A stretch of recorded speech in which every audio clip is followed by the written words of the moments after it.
नमो भगवते वासुदेवाय। ओम नमो भगवते वासुदेवाय। ओम नमो भगवते वासुदेवाय। हरे कृष्णा। सभी भक्तों को सादर प्रणाम। श्रीमद् भागवतम महापुराण सत्रों की इन श्रृंखला में सभी भक्तों का स्वागत है। हम सभी आज यहाँ पर सत्र 348 में 18,000 श्लोकों वाले श्रीमद् भागवतम महापुराण के स्कंद 6 अध्याय 13 को अंतर्राष्ट्रीय कृष्ण भावनामृत संघ के संस्थापक आचार्य कृष्ण कृपामूर्ति श्री श्रीमद् अभय चरणारविंद भक्ति वेदांत स्वामी श्रील प्रभुपाद की पुस्तकों के मार्गदर्शन में श्रवण और पठन करने का अभ्यास करेंगे। अध्याय 13 जिसका नाम है ब्रह्म हत्या से पीड़ित राजा इंद्र। इस अध्याय में 23 श्लोक है और इस अध्याय की समाप्ति के पश्चात स्कंद 6 से श्रवण किए गए अब तक के कुल श्लोकों की संख्या 550 हो जाएगी और इन्हीं सत्रों में अब तक श्रीमद् भागवतम से श्रवण और पठन किए गए कुल श्लोकों की संख्या 5270 हो जाएगी।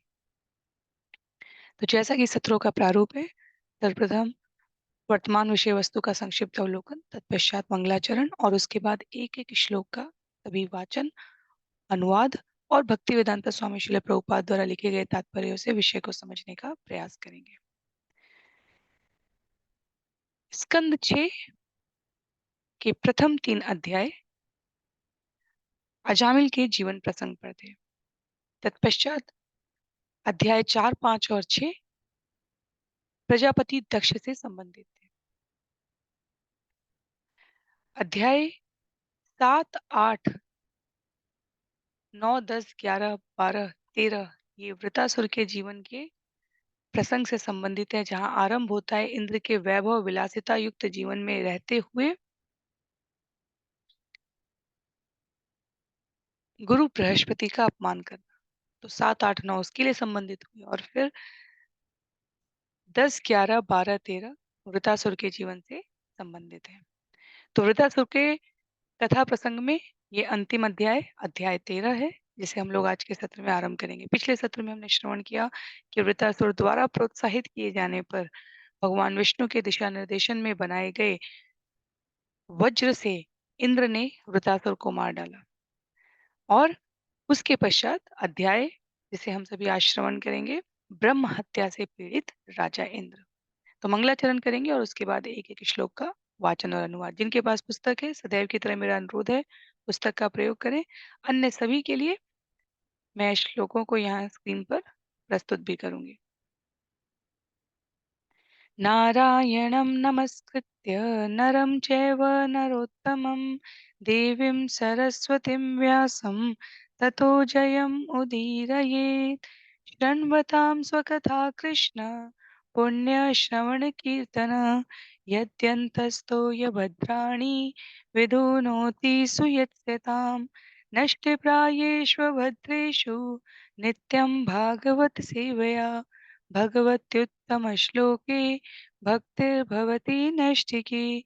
ॐ अज्ञानतिमिरान्धस्य ज्ञानाञ्जनशलाकया चक्षुरुन्मीलितं येन तस्मै श्रीगुरुवे नमः। मूकं करोति वाचालं पङ्गुं लङ्घयते गिरिं यत्कृपातमहं वन्दे परमानन्दमाधवम्। वाञ्छाकल्पतरुभ्यश्च कृपा सिन्धुभ्यैव च पतितानां पावनेभ्यो वैष्णवेभ्यो नमो नमः। जय श्री कृष्ण चैतन्य प्रभो नित्यानंद श्री अद्वैत गदाधर श्रीवासादि गौर भक्तवृंद। हरे कृष्ण कृष्ण कृष्ण हरे हरे हरे राम राम राम हरे हरे। हरे कृष्ण कृष्ण कृष्ण हरे हरे हरे राम राम राम हरे हरे। हरे कृष्ण कृष्ण कृष्ण हरे हरे हरे राम राम राम हरे हरे। हरे कृष्णा। तो पुनः सभी भक्तों को सादर प्रणाम। स्कंद 6 अध्याय 13 श्लोक संख्या 1 से हम लोग आज का सत्र आरंभ करेंगे।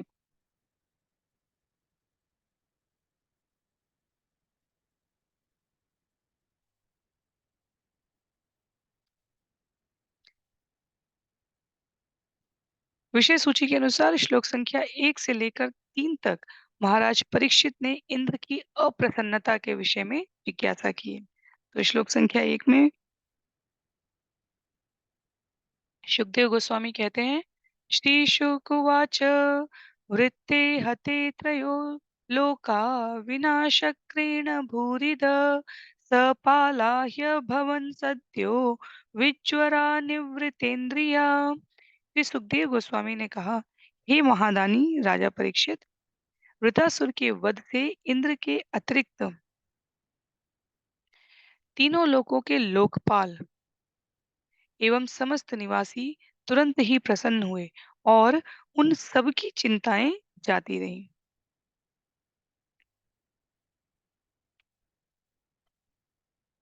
क्योंकि वृतासुर ने अपने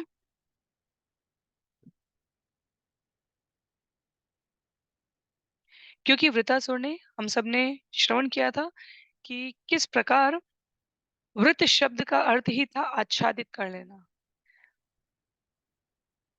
समस्त लोगों को असुरों ने वृतासुर के नेतृत्व में आच्छादित कर लिया था। तो उस आतंक से जिससे तीनों लोग आच्छादित थे,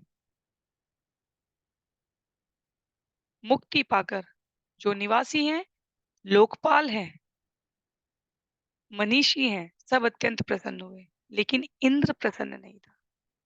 श्लोक संख्या 2 में कहते हैं, देवर्षि पितृभूतानि दैत्या देवानुगा स्वयं प्रतिजग्मु स्वधिष्ण्यानि ब्रह्मेशेन्द्रादयस्तत। तत्पश्चात सभी देवता, महान साधु पुरुष, पितृलोक तथा भूतलोक के सभी वासी, असुर, देवताओं के अनुचर तथा ब्रह्मा, शिव तथा इंद्र के अधीन देवगण अपने अपने धामों को लौट गए, किंतु विदा लेते समय वे इंद्र से कुछ बोले नहीं।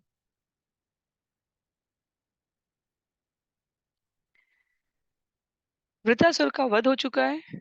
श्रील विश्वनाथ चक्रवर्ती ठाकुर का इस संबंध में कहना है, सभी यहाँ तक कि ब्रह्मा विष्णु स्वरूप में ब्रह्मा शिव स्वरूप में उपस्थित महापुरुष लोग, पितृलोक, भूतलोक के वासी भी उस वध की प्रामाणिकता को अपने नेत्रों से देखने के पश्चात चले जाते हैं, पर इंद्र वृतासुर का वध करने के पश्चात विचलित था, क्योंकि वास्तव में वृतासुर भी ब्राह्मण हुआ।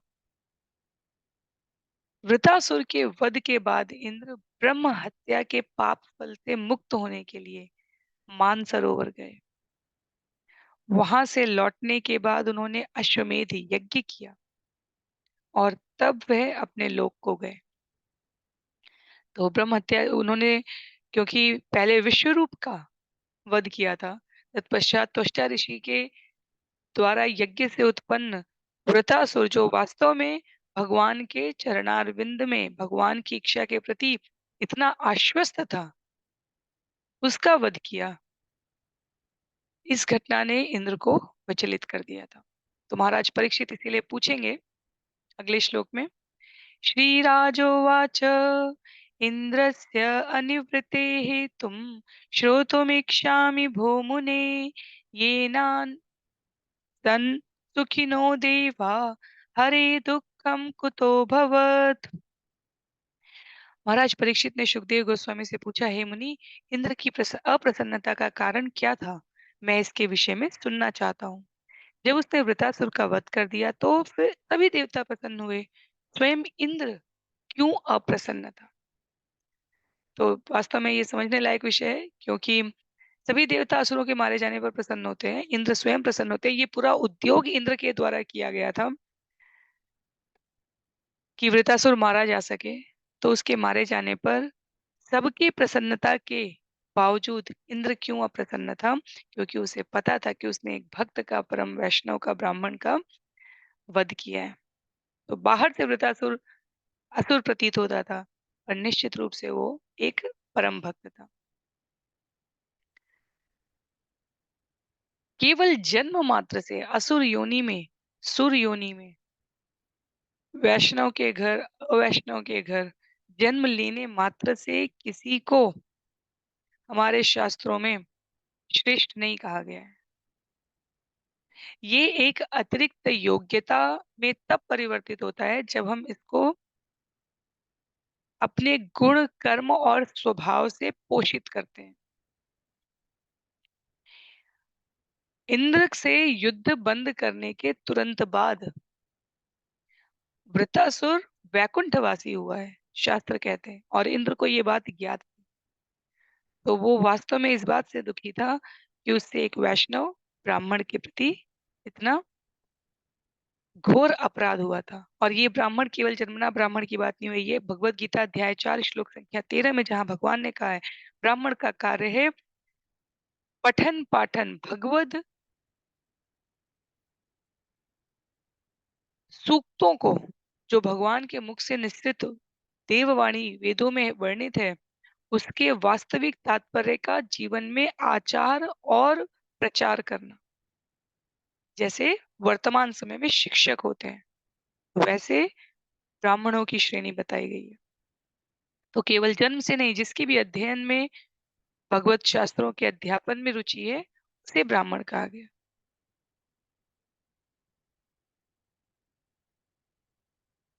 स्वयं सुखदेव गोस्वामी महाराज परीक्षित का यहाँ प्रसंग चल रहा है, जिसमें सूत गोस्वामी शौनकादि ऋषियों को नैमिषारण्य के जंगल में 1000 वर्ष तक चलने वाली यज्ञ के संदर्भ में ये कथा सुनाते हुए इस विषय को ला रहे हैं।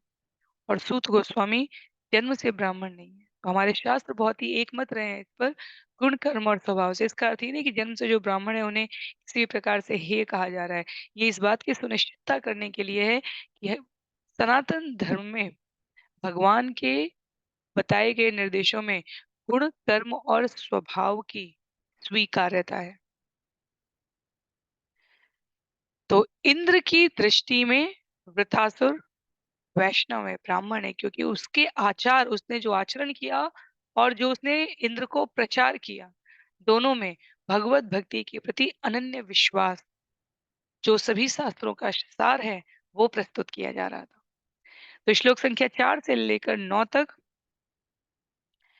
इंद्र की ऋषियों के साथ जो पूर्ववर्ती वार्ता है उसका उल्लेख किया गया है यहाँ पर। श्री शुक उवाच वृत्र विक्रम संविघ्ना सर्वे देवा सहर्षिभिः तद्वायार्थं यन्निन्द्रं नक्षद्भीतो बृहद्वधात्। वृत्त विक्रम संविघ्ना सर्वे देवा सहर्षिभिः तत्वधाय अर्थयन् इन्द्रं न एक्षद्भीत बृहद्वधात्। श्री सुखदेव गोस्वामी ने उत्तर दिया, जब समस्त ऋषि तथा देवता वृत्रासुर की असाधारण शक्ति से विचलित हो रहे थे, तो उन्होंने एकत्र होकर इंद्र से उसका वध करने के लिए याचना की थी। किंतु इंद्र ने ब्राह्मण हत्या के भय से उनकी प्रार्थना अस्वीकार कर दी थी। तो उस समय की पूर्ववर्ती वार्ता की बात हो रही है, जब जब वृत्रासुर जीवित है।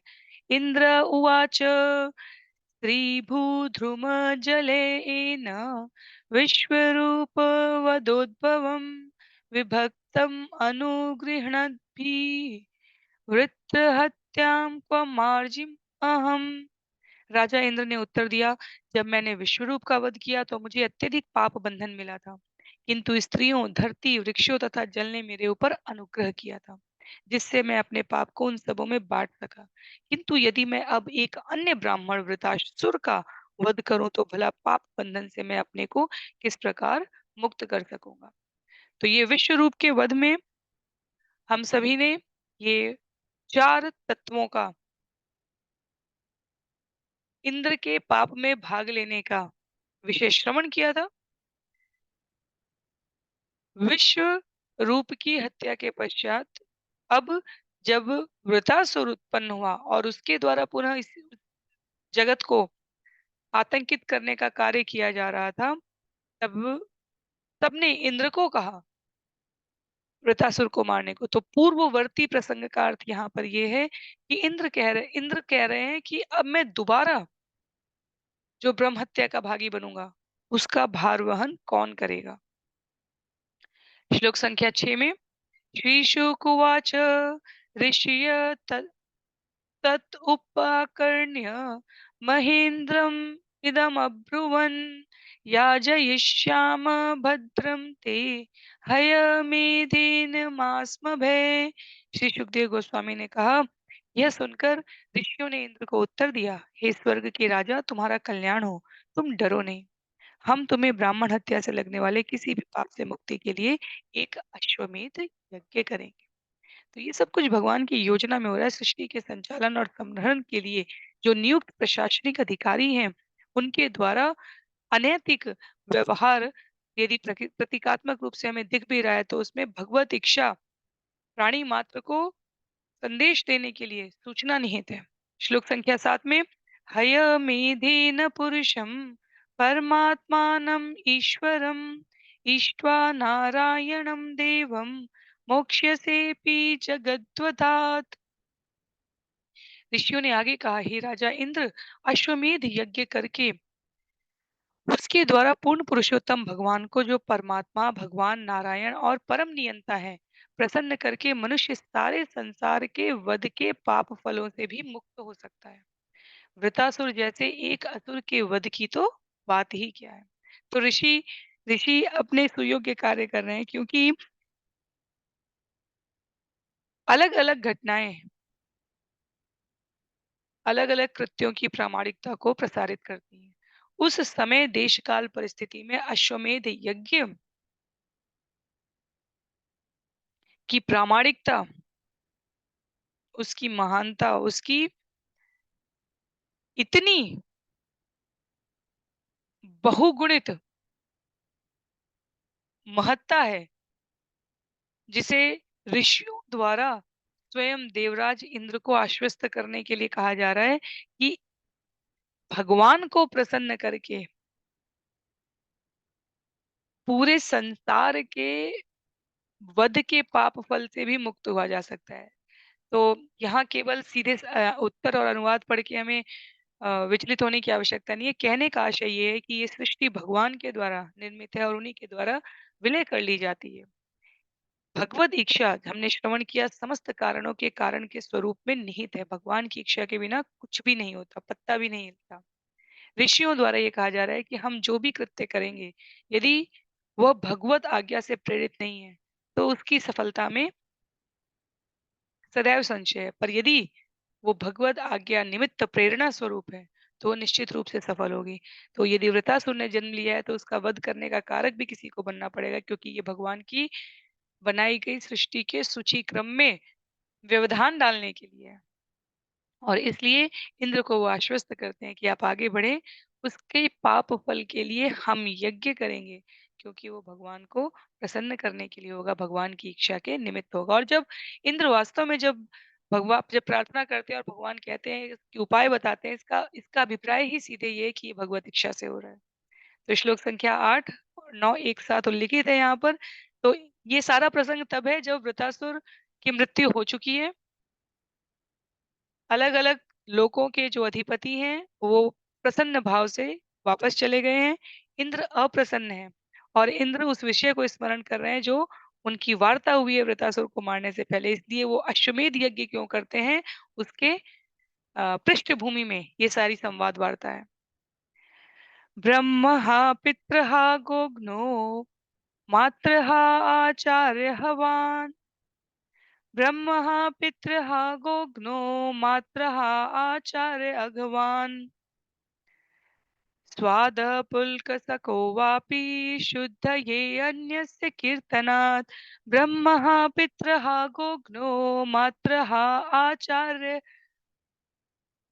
हा अघवान् स्वादः पुल्कसको वापि शुद्धये अन्यस्य कीर्तनात् तमस्त्वमेधेन महामखेन श्रद्धान्वितोऽस्माभिरनतु अनुतिष्ठतेन हत्वापि सब्रह्मचराचरं त्वं न लिप्यसे किं खलनिग्रहेण।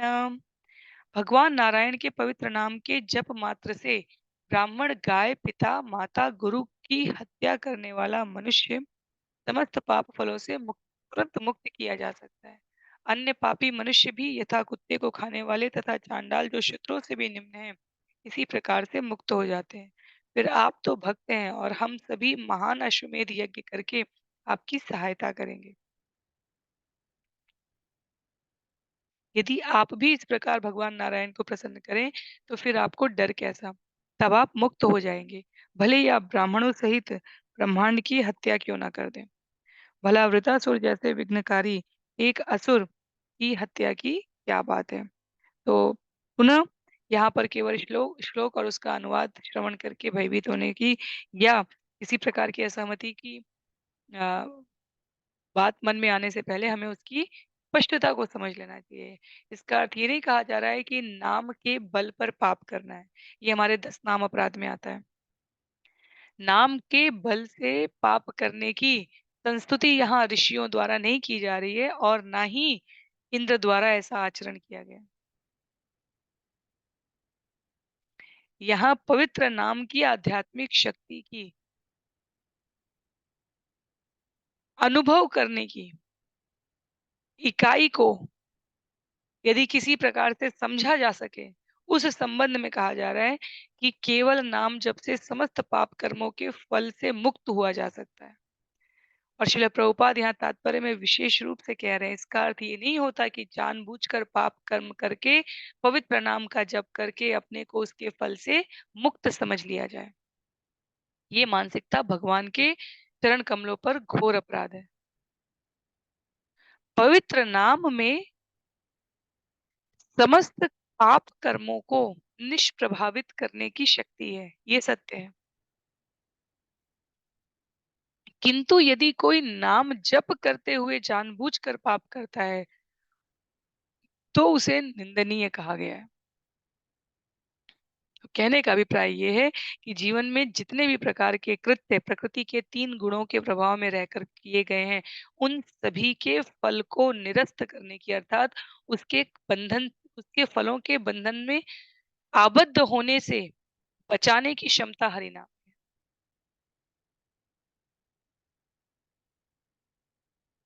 ऋषियों द्वारा राजा इंद्र को वृतासुर के वध के प्रोत्साहन में अश्वमेध यज्ञ करके उस पाप से छुड़ाने के आश्वासन में जानबूझ करके पश्चाताप के फलों से पाप कर्म करने वाले को छुटकारा नहीं मिलेगा। इसको भली प्रकार से यहाँ पर व्यक्त किया गया। तो ये सत्य है कि हरिनाम जप सभी पापों को नष्ट करने की सामर्थ्य रखता है। वास्तव में अम, चैतन्य चरितामृत में जब प्रसंग आता है जिसे जगदानंद पंडित ने प्रेम विवर्त में वर्णन किया है, एक कृष्ण नामे पापिर्यत पापशय बहु जन्म से ही पापी करिते नारय। भगवान के पवित्र नाम का एक बार श्रद्धा पूर्वक जप करने से मनुष्य जितने पाप करने के बारे में सोच सकता है, उससे भी अधिक पापों के फल से मुक्त करने की सामर्थ्य है हरि नाम में। लेकिन पाप के बल पर और पाप किसे कहा गया है? शास्त्र में जो निंदित है, शास्त्र में जो प्रतिबंधित है, शास्त्र में जो निषिद्ध है, उस कृत्य को करना पाप है। तो बहुत ही सरल सी परिभाषा है। कहीं किसी अ, स्वनिर्मित परिभाषा का हमें यहाँ पर सृजन करने की आवश्यकता नहीं है। जो शास्त्र में निषिद्ध है, वो कृत्य करना पाप है। और ये निषिद्ध करना भी कोई व्यक्ति विशेष की स्वयं की मनोकल्पना नहीं है। शास्त्र वेद के वचन कहे गए हैं। उनको अपने मनगढ़ंत तरीके से प्रस्तुत करने वाले लोगों से हमें सावधान रहने की आवश्यकता है और इसके लिए गुरु शिष्य परंपरा बताई गई है। भगवान ने स्पष्ट रूप से ये ज्ञान आध्यात्मिक जगत से भौतिक जगत में प्रसारित करने के लिए ब्रह्मा, नारद, मध्व इन सब की श्रृंखला बनाई है और उनकी परंपरा में प्राप्त ज्ञान अक्षुण्ण है या प्रक्षुण्ण हो चुका है, बना हुआ है या उसमें कोई दोष आ गया है, इसकी प्रामाणिकता इस बात पर है कि जो इस ज्ञान का प्रचार कर रहे हैं, वो स्वयं इसका आचरण कर रहे हैं या नहीं। क्योंकि जब-जब ये प्रच्छन्न रूप में प्रस्तुत होगा, तब-तब भगवान द्वारा स्वयं उपस्थित होकर इसकी रक्षा की जाएगी। ऐसा भगवान अध्याय 4 भगवद गीता में कहते हैं और उनके द्वारा ऐसा किया भी जा रहा है। तो बिल्कुल सरल-सी बात है, पाप शास्त्र में निषिद्ध कर्म है, उनको सही प्रकार से प्रसारित करने के लिए गुरु-शिष्य परंपरा का सृजन हुआ है। ये ज्ञान भी भगवान के मुख से निश्रित होता है और इसका प्रसार भी भगवान द्वारा इस परंपरा में किया जा रहा है। जब ये दोनों बिंदु एक साथ नीचे आते हैं, तब जो आगे इस ज्ञान को प्रसारित कर रहा है, जैसे भक्तिवेदांता स्वामी श्रील प्रभुपाद इस ब्रह्म मत्व गौड़ी संप्रदाय की परंपरा में आते हैं, तो उनके द्वारा इसको आचरण की शुद्धता के द्वारा अभिव्यक्त किया गया है। तो ऋषियों के द्वारा पाप फल के निवारण का मार्ग प्रशस्त कराते इंद्र को वृतासुर के वध से जोड़कर इंद्र को आगे बढ़ने के लिए प्रेरित किया गया। आगे के श्लोक में श्लोक संख्या 10 से 15 तक जो पाप कर्म के प्रभाव है, वो इंद्र को किस प्रकार से प्रताड़ित करते हैं उसका उल्लेख है। तो क्या जानबूझ ये जानकर कि इसका उपाय ये है। ये बिल्कुल वैसे ही है सरलतम तरीके से और विषय पर ध्यान देने की आवश्यकता है जैसे हमें पता हो कि कौन-सी बीमारी की क्या दवाई है या क्या करने से हमारे शरीर पे कोई दुष्प्रभाव आएगा और उसको फिर कैसे मुक्त हुआ जा सकता है। उसके लिए तो हम पहले ही वो दवाई ले लें और फिर उस प्रकार का व्यवहार करें क्योंकि दवाई शरीर में पहले से है, तो शरीर पर उसका प्रतिक्रिया नहीं दिखेगा। ऐसा विचार करके यदि हम व्यवहार करेंगे तो किस प्रकार से परिणाम मिलेगा? श्लोक संख्या 10 में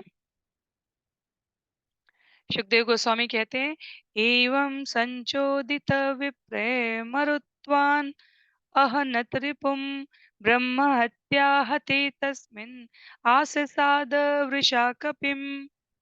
श्री सुखदेव गोस्वामी ने कहा ऋषियों के वचनों से प्रोत्साहित होकर इंद्र ने वृतासुर का वध कर दिया और जब वह मारा गया तो ब्रह्म हत्या का पाप फल इंद्र के पास पहुंचा। तो वृतासुर को मारने के बाद इंद्र ब्रह्म हत्या से नहीं बचा,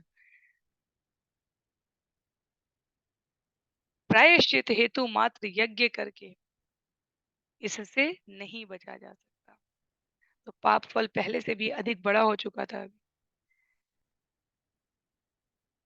उसने इंद्र के लिए कहा गया है कि उन्हें अपने पापों के घोर फल भोगने पड़े थे और जब वह उनसे मुक्त हुए थे तभी ब्राह्मणों ने उन्हें अश्वमेध करने दिया था। तो किसी को भी यहाँ पर नाम जप के बल पर जानबूझकर पाप कर्म करने या फिर प्रायश्चित कर लेने से छुटकारा नहीं मिलने वाला है। चाहे वो इंद्र हो, नहुष हो, सभी को परिणाम स्वरूप भोग भोगने पड़े हैं। श्लोक संख्या 11 में तयेन्द्र मा सहत्तापं निवृत्तिनासुमाविशत् हेमन्तं वाच्यतां प्राप्तं दुःखयन्त्यपि नो गुणा। देवताओं की सलाह से इंद्र ने वृतासुर का वध कर दिया और इस पापपूर्ण हत्या के कारण उसे कष्ट उठाना पड़ा। यद्यपि अन्य देवतागण प्रसन्न थे किंतु वृतासुर की हत्या से उसे तनिक भी प्रसन्नता नहीं हुई।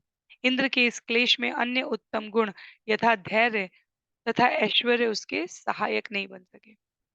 तो ये सारा कृत्य आरंभ भी हुआ है इंद्र के कृत्यों से ही, जो इंद्र के साथ हो रहा है और भगवान भक्त को सहारा आश्रय देते हुए भी निमित्त बनाते हुए इस उदाहरण को प्रस्तुत कर रहे हैं कि जीवन में सम्यक क्रोध, सम्यक अहंकार, ये अहंकार उचित है कि मैं भगवान का हूँ और भगवान मेरे हैं, पर इसके अतिरिक्त ये अहंकार होना कि मैं इतने वैभवशाली राज्य का राजा हूँ और गुरु की सेवा करने की, गुरु का सम्मान करने की मुझे कोई आवश्यकता नहीं है। ये स्वीकार्य अहंकार नहीं है। तो पूरी घटनाक्रम जो विश्वरूप से लेकर वृतासुर से लेकर आरंभ हो रही है, वो इसी बिंदु से शुरू हो रही है और ये हमारे लिए सबसे महत्व की बात है। तो कहने के लिए इंद्र स्वर्ग के राजा हो गए, भौतिक ऐश्वर्य भोग रहे हैं, पर वे निरंतर दुखी थे। कैसे?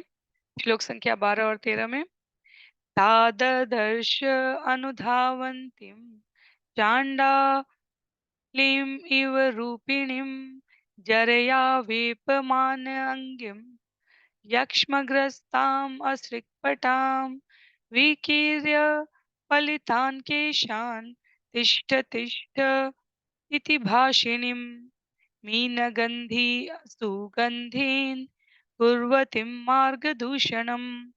इंद्र ने साक्षात ब्रह्म हत्या के फल को एक चांडाल स्त्री के समान प्रकट होकर अपना पीछा करते देखा। वह अत्यंत वृद्धा प्रतीत होती थी और उसके शरीर के सभी अंग कांप रहे थे।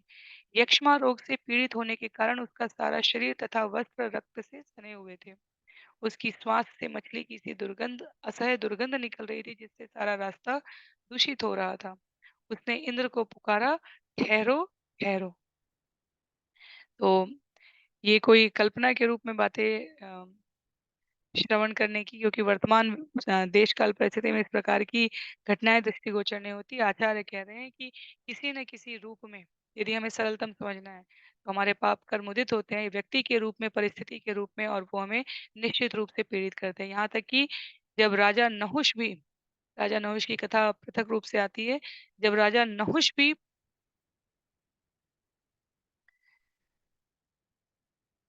इंद्र की अनुपस्थिति में स्वर्ग में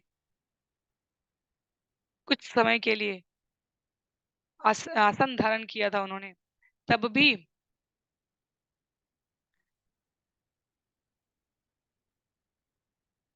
इंद्र अपने कृत्यों की वजह से, वही वो समय काल बताया गया है, तब भी उनके द्वारा स्थान स्थान पर अपने आप को इस पाप वृत्ति से जो शरीर धारण करके उनको पीड़ित कर रहे थे, इस लोक से उस लोक भागना पड़ रहा था। श्लोक संख्या 14 में नभो गतो दिश सर्वा सहस्राक्षो विशाम्पते प्रागुदीचिं दिशं तूर्णं प्रविष्टो नृपमानसम। हे राजन, इंद्र पहले आकाश की ओर भागा, किंतु उसने वहां भी उस ब्रह्म हत्या रूपिणी स्त्री को अपना पीछा करते देखा। जहां कहीं भी वो गया, वह डायन उसका पीछा करती रही। अंत में वह तेजी से उत्तर पूर्व की ओर गया और मान सरोवर में घुस गया। तो इसीलिए हमने पहले जब श्लोक संख्या 4 से पहले 1, 2, 3 में पढ़ा, तब वहाँ पर देखा कि सभी देवता, लोकपाल, ब्रह्मा, शिव अपने-अपने स्थान पर चले जाते हैं और इंद्र उनके साथ नहीं जाते हैं। कुछ समय पश्चात वो मानसरोवर में जाते हैं और तब ऋषियों द्वारा उनका अ, अश्वमेध यज्ञ कराने का संकल्प पूरा किया जाता है। तो 4 से 9 में जो हम श्रवण किए हैं, यहाँ पर वो मानसरोवर जाने से पहले की जो यात्रा है, उसका यहाँ पर विस्तृत रूप अब बताया जा रहा है। क्या कहा जा रहा है? श्लोक संख्या 15 में स आवसत्पुष्करनालतन्तुन् अलब्धभोग यत अग्निधूत वर्षाणि सहस्रमलक्षितन्त संचिन्तयन् ब्रह्मवदात् विमोक्षम्। सदैव यह सोचते हुए कि ब्रह्म हत्या से किस प्रकार छुटकारा प्राप्त हो, राजा इंद्र सबों से अदृश्य रहकर सरोवर में कमल नाल के सूक्ष्म तंतुओं के भीतर 1000 वर्ष तक रहा।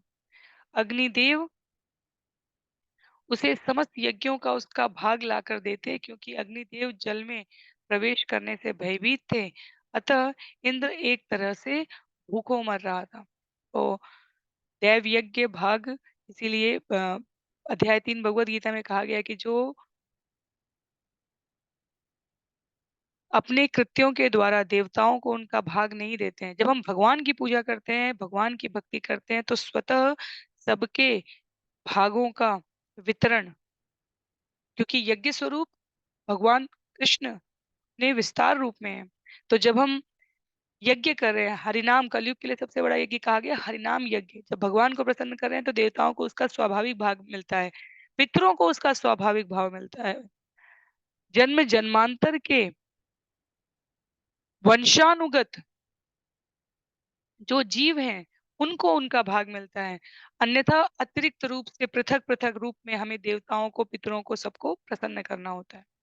तो इंद्र का जो भाग है, वो उन्हें अ, अग्निदेव द्वारा दिए जाने का प्रयास किया जाता है। तो कमल नाल के तंतुओं के भीतर 1000 वर्ष तक इंद्र उससे बचने के लिए निवास कर रहे हैं।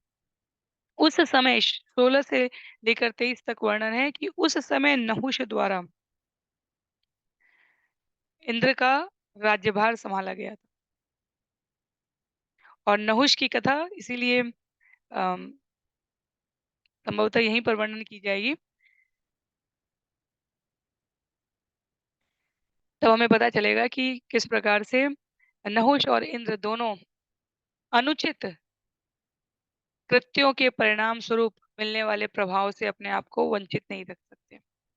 श्लोक संख्या 16 में तावत् त्रिणाकं नहुष शशास विद्या तपो योग बलानुभाव ससम्पदैश्वर्यमदान्त बुद्धि नीतस्थिरश्चाम गतिमिन्द्रपत्न्याम।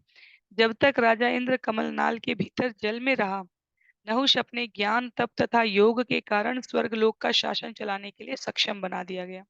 किंतु शक्ति तथा ऐश्वर्य के मद से अंधा होकर उसने इंद्र की पत्नी के साथ रमण करने का अवांछित प्रस्ताव रखा। तो शास्त्र सभी प्रकार की कथाओं से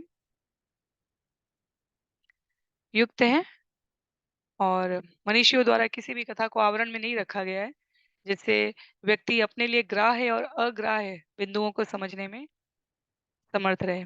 इस प्रकार वह एक ब्राह्मण द्वारा शापित हुआ और बाद में सर्प बन गया। तो नहुष सर्प की कथा रही है, जिसे बाद में मुक्ति मिलती है द्वापर काल में जाकर। श्लोक संख्या 17 में ततो गतो ब्रह्म गिरोपहूत ऋतं भरद्यान निवारिताग पापस्तु दिग्देव तया हतोजा तं नाभ्यभूदवितं विष्णुपत्न्या। समस्त दिशाओं के देवता रुद्र के प्रताप से इंद्र के पाप कम हो गए। चूंकि इंद्र की रक्षा मानस सरोवर के कमल कुंजों में निवास करने वाली धन की देवी भगवान विष्णु की पत्नी द्वारा की जा रही थी, अतः इंद्र के पापों का उस पर कोई प्रभाव नहीं पड़ा। अंत में भगवान विष्णु की निष्ठापूर्वक पूजा करने से इंद्र के सारे पाप छूट गए। तब ब्राह्मणों ने उसे पुनः स्वर्ग लोक में बुलाकर उसके पूर्व पद पर स्थापित कर दिया। तो कथा पूरे अपने चक्र के साथ वापस उसी स्थान पर आती है। बिंदु जो कहा गया था आरंभ में, इंद्र के द्वारा गुरु के अपमान से आरंभ हुई कथा उसे कितने वर्षों तक, समय तक, कितने हजारों वर्षों तक पीड़ित करती रही है। तो कहने के लिए भगवान का अधिकारी गण होने पर भी इंद्र उससे अप्रभावित नहीं हुए। तो भगवान रक्षा करेंगे पर सम्यक रूप से शिक्षा देते हुए रक्षा करते हैं। छोड़ते भी नहीं है भगवान, क्योंकि भगवान के अतिरिक्त जीवों का कहीं कोई अन्य आश्रय भी नहीं है। लेकिन अन्य उसी कृत्यों पर ना बढ़ें, इसके लिए व्यवस्थित रूप से दंड प्रक्रिया भी है। इंद्र के द्वारा वृतासुर के वध के परिणाम स्वरूप प्राप्त फल को भोगने के लिए तो पीड़ित इंद्र रहेंगे, लेकिन उनकी सहायता करने के लिए स्थान-स्थान पर प्रतिनिधि नियुक्त किए गए हैं। क्यों? क्योंकि अंततः यह जो कार्य है, इसके द्वारा श्रेष्ठ दैवीय गुणों की स्थापना के महत्व को प्रकाशित किया गया है। तो ब्राह्मण नियुक्त हैं यज्ञ करके उन्हें पुनः उनके पद पर स्थापित करने के लिए। लक्ष्मी नियुक्त हैं उतने दीर्घ समय में इंद्र हतभाग्य, हताश जीव की तरह जीवन यापन कर रहे हैं, उस समय सहायता करने के लिए। समस्त दिशाओं के देवता रुद्र उपस्थित हैं इंद्र की वेदना को कम करने के लिए। इंद्र के इंद्राणी के साथ अनुचित व्यवहार करने के परिणाम स्वरूप जिन राजा नहुष जिन्होंने सामर्थ्य प्राप्त कर लिया था इंद्र के आसन पर बैठने का, उनको पर्याप्त रूप से दंडित करने के लिए। पर समस्त कथाओं के मूल में जो एकमात्र बिंदु है, वो कहा गया है गुरु की अवज्ञा करना। तो यहाँ से ये कथा पूरी अपने चक्र पे जा रही है। अंतिम कुछ श्लोक हैं। श्लोक संख्या 18 में तं च तं च ब्रह्मर्षयो अभ्येत्य हयमेधेन भारत यथावदीक्षयां चक्रु पुरुषाराधनेन। हे राजन, जब इंद्र स्वर्ग लोक में पहुंच गया तो साधुवत ब्राह्मण उसके पास गए और परमेश्वर को प्रसन्न करने के निमित्त अश्वमेध यज्ञ के लिए उसे समुचित रूप से दीक्षित किया। तो 3 ही बिंदुओं पर बात हुई है, गुरु की अवज्ञा करना, उसके पश्चात नाम के बल पर पाप करना और जब पाप हो चुका है तब उससे किस प्रकार मुक्ति है, तो अन्य सभी उपायों से विलग यदि नाम जप के प्रति जीवन में अपराध हुआ है तो उसका समाधान भी और अधिक नाम जप करना ही है। इसके अतिरिक्त और अधिक यदि राजा द्वारा स्वयं अपराध किया गया है और उसके दंड की संस्तुति भी राजा द्वारा ही की जानी है, तो वैसे ही यदि नाम जप के बल पर पाप किया गया है तो नाम जप के और अधिक आश्रय में जाने से ही उस पाप से मुक्ति संभव है। तो जब 1000 वर्ष की यात्रा के पश्चात पाप कर्म बिल्कुल अम, निम्नतम होने के बाद साधुवत ब्राह्मण उनके पास जाकर तब परमेश्वर से निवेदन करते हैं कि उसने इंद्र ने आवश्यकता के अनुसार जितना दंड भोगना था भोग लिया है, तो इंद्र के आसन से दूर रहें। जिस आसन पर बैठकर गुरु का अपमान हुआ था, उस क्रम से ये सारी व्यवस्था में इंद्र ने स्वयं को निमित्त के रूप में प्रस्तुत किया और भगवान ने प्राणी मात्र के कल्याण के लिए इस पूरे घटनाक्रम को बिना किसी पक्षपात के, इंद्र तो मेरा व्यक्ति है, यदि इंद्र के साथ ऐसा नहीं होता तो हमें तो नहीं पता चलता, मनुष्यों को या अन्य जीवों को या अ, देव या अन्य देवताओं को भी जो राजा भोग रहे हैं, लेकिन भगवान के द्वारा इसकी भी व्यवस्था की गई है क्योंकि इंद्र देवताओं के अधिपति हैं, तो उनकी नैतिक जिम्मेदारी इससे बहुत ऊपर है। श्लोक संख्या 19 और 20 में अथेज्यमाने पुरुषे सर्वदेवम अयात्मनि अश्वमेधे महेन्द्रेण वितते ब्रह्मवादिभिः स वै त्वाष्ट्रवधो भूयान् अपि पापचयो नृप नीतस्तेनैव शून्याय निहार इव भानुना।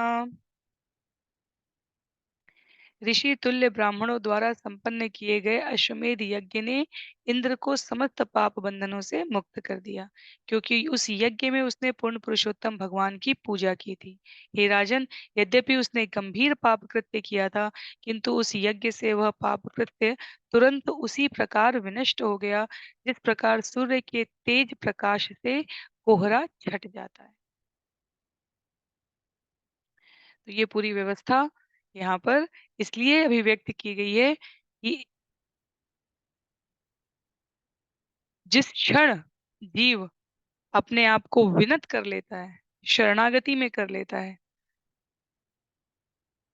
मनीषियों के, विद्वानों के भगवत चरणारविंद में, तब ये सभी सहायक हो जाते हैं उसके पूर्ववर्ती पापों से उसे विलग करने में। तो जिस 1000 वर्ष में इंद्र कमल तंतुओं के नाल में रहकर मानसरोवर में इंद्र लोक से दूर रहे हैं, उस क्षण वो कोई पाप नहीं कर रहे हैं, वो सतत हरिनाम जप करते हुए पश्चाताप कर रहे हैं ताकि उनके पाप के प्रभाव कम हो और फिर ब्राह्मणों की अनुकंपा से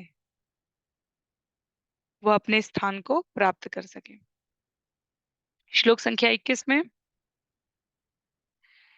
सवाजिमेधेन यथोदितेन वितायमानेन मरीचिमिश्रे इष्ट्वादियज्ञं पुरुषं पुराणं इंद्रो महानास विधूत पाप।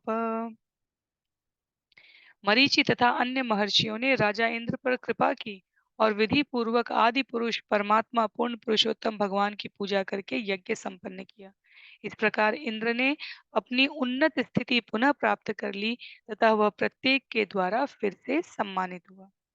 आगे कहा है, इदं महाख्यानमशेष पाप्मनां प्रक्षालनं तीर्थपदानुकीर्तनम् भक्त्युश्रयं भक्तजनानुवर्णनं महेन्द्रमोक्षं विजयं मरुत्वत् पठेयुराख्यानमिदं सदा बुध शृण्वन्त्यथो पर्वणि पर्वणीन्द्रियं धन्यं यशस्यं निखिलाघमोचनं रिपुञ्जयं स्वस्तयनं तथायुषम्।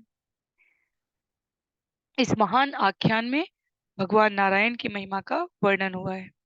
भक्ति योग की महानता के संबंध में कथन दिए गए हैं। इंद्र तथा वृतासुर जैसे भक्तों के वर्णन आए हैं तथा पापी जीवन से इंद्र के मोक्ष एवं असुरों के साथ लड़े गए युद्धों में उसकी विजय के संबंध में विवरण दिए गए हैं। इस आख्यान को समझ लेने पर सभी पाप फलों से छुटकारा मिल जाता है। अतः विद्वानों को सदा सलाह दी जाती है कि इस आख्यान को पढ़ें।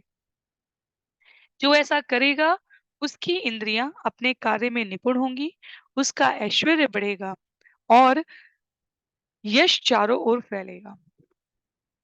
उसके समस्त पाप फल मिट जाएंगे, उसे अपने शत्रुओं पर विजय प्राप्त होगी और उसकी आयु बढ़ेगी। क्योंकि यह आख्यान सभी तरह से कल्याणकारी है, अतः विद्वान व्यक्ति इसको प्रत्येक शुभ उत्सव के अवसर पर नियमित रूप से सुनते हैं और दोहराते हैं। तो पुनः यहाँ पर भ्रमित होने की आवश्यकता नहीं है कि आयु बढ़ने की बात की जा रही है, ऐश्वर्य बढ़ने की बात की जा रही है, इंद्रियां अपने कार्य में निपुण होंगी, ऐसा करने की ऐसा होने की की यहाँ पर आश्वस्ति दी जा रही है। तो क्या ये सब सकाम कर्म के परिणाम के स्वरूप में है? तो इसका उत्तर है नहीं। वो हर वस्तु, वो हर स्थिति, वो हर साधन शुभतादायक है जो भगवान की सेवा में प्रयोग हो। चाहे वाणी का चातुर्य हो अथवा बुद्धि का चातुर्य हो, चाहे धन के ऐश्वर्य की प्रभुता हो, चाहे सामर्थ्य का प्रभाव हो, हर वो साधन जो भगवान की सेवा में प्रयोग किया जाता है वो शुभतादायक होता है। तो ऐश्वर्य, आयु, कुशल इंद्रिय कार्य, ये इस संदर्भ में कहे जा रहे हैं कि जब भगवान द्वारा हमें ये शरीर, जिससे ये चेतना दी जा रही है जिससे हम सही और गलत का अंतर कर सकें, तब इस विषय का, इंद्र के प्रसंग का श्रवण करके हमें अपने जीवन में करणीय क्या करना चाहिए और क्या नहीं करना चाहिए, इसका अंतर स्पष्ट रहे, जिससे हम अपने परम कल्याणकारी मार्ग की ओर अग्रसरित रहें। तो शास्त्र, विशेष रूप से श्रीमद् भागवतम, सभी अ, भौतिक लाभ और हानि से परे जीवन मूल्यों का दर्शन करा रहा है। तो ऐसा नहीं समझना है कि शत्रुओं पर विजय होना, पाप फल मिट जाना, आयु बढ़ बढ़ जाना, ये इस संदर्भ में कहा जा रहा है, ये सभी हमारे सहायक हो जाएँगे जब हम इंद्र के इस चरित्र से अपने आप को ग्रहण करने योग्य व्यवहार बिंदुओं से मार्गदर्शन लेते हुए जीवन यापन करने का प्रयास करें। तो अध्याय छोटा अध्याय है और यहाँ पर ये समाप्त हो रहा है। श्रील प्रभुपाद लिखे गए इस प्रकार श्रीमद् भागवत के छठे स्कंद के अंतर्गत ब्रह्म हत्या के पाप फल से पीड़ित राजा इंद्र नामक 13वें अध्याय के भक्ति वेदांत तात्पर्य यहाँ पर पूर्ण हो रहे हैं। अगले सत्र में स्कंद 6 अध्याय 14, जिसका नाम है राजा चित्रकेतु का शोक। तो अब 14 से लेकर 17 तक जो चित्रकेतु का प्रसंग है, अ, हम में से बहुत लोगों के लिए ये नया प्रसंग हो सकता है, हम में से बहुतों ने इसको पहले भी श्रवण किया होगा। हम लोग पूरे क्रमबद्ध तरीके से अध्ययन करने का प्रयास करेंगे। तो आज के लिए सत्र को यहीं पर समाप्त करेंगे। श्रील प्रभुपाद की जय, श्रील गुरुदेव की जय, अनंत कोटि वैष्णव वृंद की जय, श्रीमद् भागवतम महापुराण की जय। हरे कृष्ण।